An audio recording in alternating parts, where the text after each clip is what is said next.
Fourth Wing took the internet by storm, selling over 3 million copies globally. Whether you loved it or you hated it, everybody had an opinion on it. Personally, I loved Fourth Wing. It's one of my 5-star reads. But Iron Flame? That's another story. To me, Iron Flame felt rushed and repetitive. So when you have one 5-star read and one 3-star read, you're left with having a tiebreaker. So now it's up to Onyx Storm. If I like it, I'm gonna continue the series. If not, I think that'll be the end for me and the Empyrean. So I'm about 4 chapters into Onyx Storm, and I'm realizing that I truly don't remember anything from Iron Flame because they keep dropping lore that I don't know how to take and don't really know what they're talking about. So I'm gonna watch an Iron Flame recap video to get myself up to speed. View a brief mention of the things that they've been lied to about. She also I found that extremely useful, and now I feel confident enough to keep reading this book. I actually learned so many new things. I've been drinking a lot of matcha recently. I got some really high quality matcha for Christmas called Empyrean. It's a brand from Vancouver and it's so good. Like, highlight of my day. So today my goal is to get through as much of Onyx Storm as I possibly can. I'm currently at 150 pages.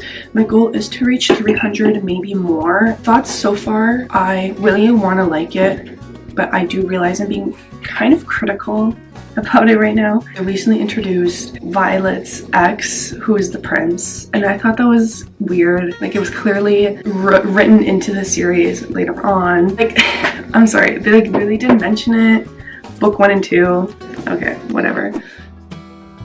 I have to share a common theme that has been bothering me in this book. Too often in serious situations, our characters sarcastically answering or like trying to make a joke or like a dig at someone. It's frustrating because in a serious situation, ain't no one going to be making a snarky remark. You're gonna close your mouth and do what needs to get done in the situation, and it's just starting to get a little annoying how arrogant literally every single character is. I'm just about at the 200 page mark. You know, I am hooked. I am intrigued and interested to see what's going to happen next. They're currently flying to Deverelli. I'm finding I can't keep up with the addition of so many new towns, cities, important things. So oftentimes when something is mentioned, it just goes over my head. What I've noticed with Onyx Storm, Rebecca just randomly puts in big words just out of the blue, like pages and pages and pages, and suddenly like one big word. I'm all for big words. Like, don't get me wrong, I love this, but I want to encourage Rebecca, include more big words. I love expanding my vocabulary. It's a little weird when it happens like once every 10 chapters. The lighting is so weird, just occurred to me. I look so tired. Girl, stop the eye bags. It is time to make my second drink of the day. A good, delicious iced latte.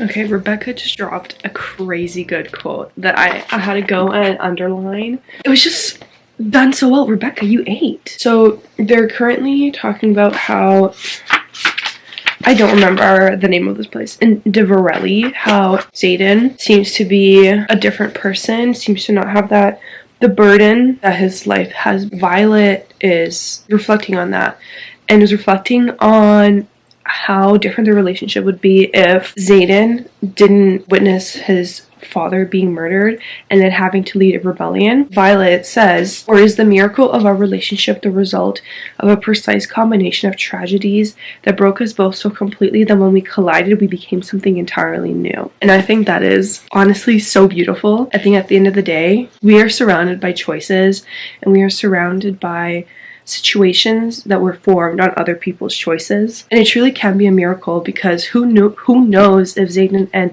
Violet would have been together if what has happened hadn't happened. I think that really applies to everyone's life. Everyone lives such special lives, and everyone's relationships, everyone's life is a combination of other people's choices.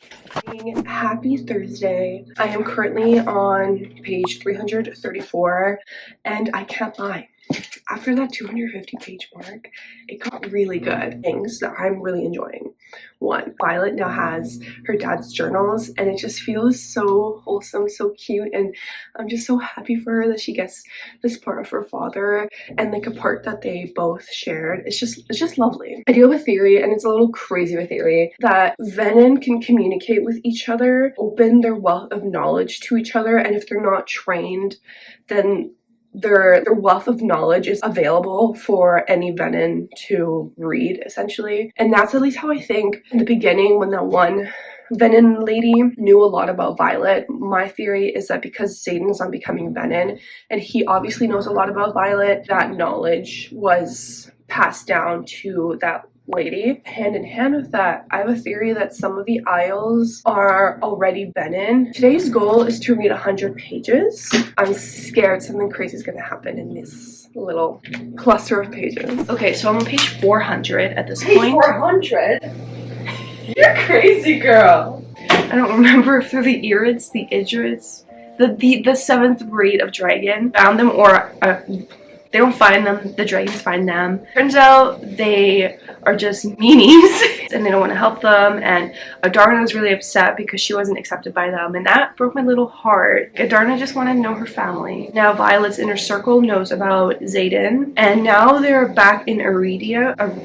I maybe should have looked into how to say any of these names. You know how when you read a book and you just read the name and it's just so jumbled in your head?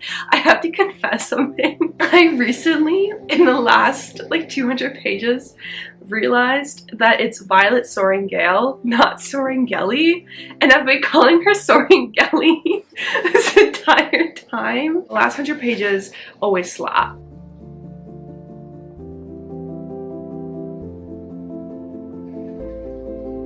Oh, I have another theory I want to share. I think Violet's going to become Venin by the end of the book. I feel like that might happen. Chapter 54. If anything, I thought like Tarn was going to go. Not Adarna. But this gives me hope. She'll be back. Book 5. She'll be back book 5. I know it. So I'm on chapter 62. I think I have about 30 pages left. They have revealed Violet's dad tried to offer her to one of the gods, Zadun. Again, the names don't stick in my head. And honestly, that entire plot, it's like super interesting, but I'm so confused. I felt like there was not enough explanation in the book to explain this. I don't understand how, because her dad tried to dedicate her, now she's easier to become Venin than someone else. I know something crazy is gonna happen. My theory, I know I said earlier that I think Violet's going to become Venin. I have a new theory. I think Violet is about to be forced to become Venin, and then Xaden is going to come and save her. In that process, when he's trying to save her, he's forced to use his Venin powers, and that's when he becomes permanently Venin. And it's going to be really sad. Let's keep reading.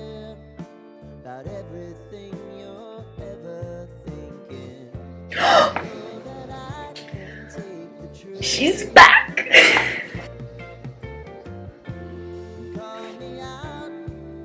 That was crazy. I like need to reread this because I'm confused and shocked at the same time. I'm about to read Xaden's chapter and I'm scared of what I'm about to learn. I don't remember who Padchek is. He's not even listed in the front. That's it? Okay, I took some time to digest this book, and I can't lie, I am yearning to be back in this world with these characters. So let's first talk about what I didn't like about Onyx Storm. Firstly, at times, the writing was cringy. Every single time there was a serious situation, a character had a smart remark. Not only is that unbelievable, I'm sorry, if you're facing off an enemy and it's a really serious situation, nobody is going to be making any smart remarks, and it just happened so frequently that it was just annoying. Next, I wish Yarros went into further depth in explaining certain things. I personally felt confused a lot of the time in the book. For example, the entire thing with Dune and whatever happened there, I cannot confidently tell you what happened. I am really confused why Violet being almost dedicated to Dune made her easier or more likely to become a wyvern, not a wyvern, a venin. I don't understand that. Lastly, I wish she took more time to recap certain things that happened in the previous books. I'm not saying like an in-depth explanation, just like referencing so and so happened a few months ago or a few weeks ago, like a lot of other books in series do. I think I would have really benefited from that, because not everyone is going to be going to reread the other few books in a series every year. Now let's talk about the positives. So I can't lie, I ate this up. It was delicious. I had so much fun thinking of new theories, and I felt like there's just so many paths Yarros could go down. I had a lot of fun. I really loved the theme of love and sacrifice in this book, and I really liked how Violet's parents, even though they weren't with them anymore, were with them in the end through the journals and through all the different secrets they were discovering, realizations they had throughout the book. And I felt like this book kept us on our toes. It was in some ways predictable, but in other ways not. There were so many theories of what was going to happen at the end of Onyx Storm, and even though I think a lot of us expected Xaden to fully turn, we were not expecting whatever happened that we don't know, because Violet's memory was wiped. I am really excited to see what's going to happen, which means yes, I will be continuing the Empyrean series. I'm giving this book a 4 stars. I personally really enjoyed it. I'm so glad Onyx Storm hit, because my heart would have been broken if I couldn't continue the series. So Rebecca, I love you. Thank you, girl. You really did us a good one, and I'm really excited for book 4. Thank you guys so much for sticking around with this video, and I will see you guys next time.